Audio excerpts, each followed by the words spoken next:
Okay, let's take a look at your one-on-one session at Rollins together. This first video segment is you warming up, and I just want you to notice two quick things. I want you to notice how you're kind of, it's what we call breaking the contact between your nose and your belly button. See how your head kind of snaps separate? Instead of as your shoulder comes around, your head comes with it.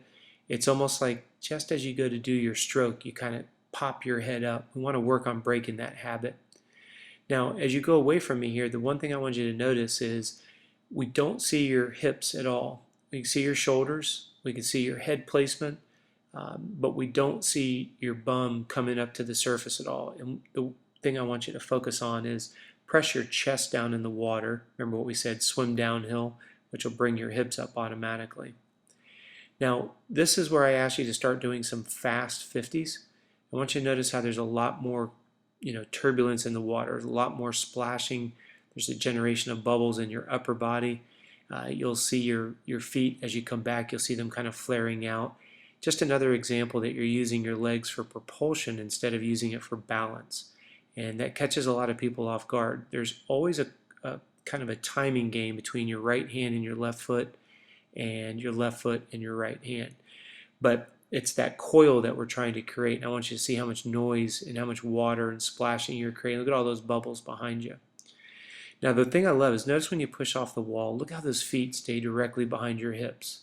Now this is after we did some drill work and I brought it to your attention, but you're so much more streamlined. Now you're actually allowing your height to work for you.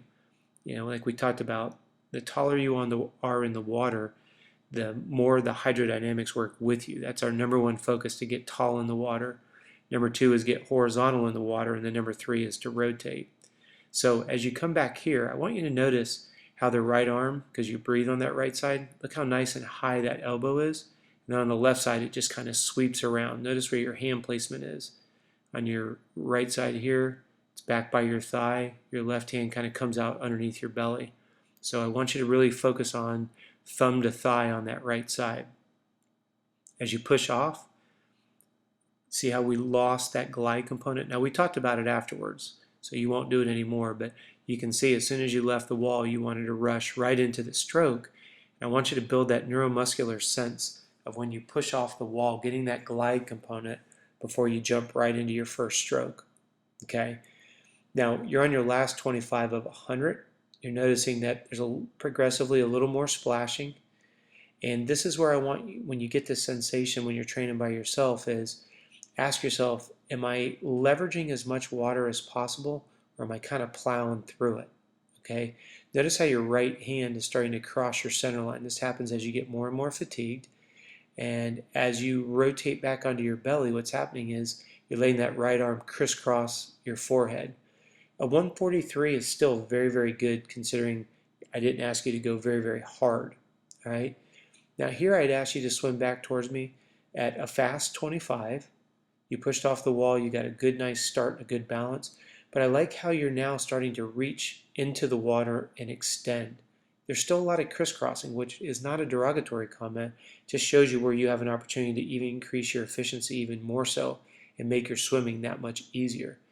So you take your 25-yard pace, it's still a 140.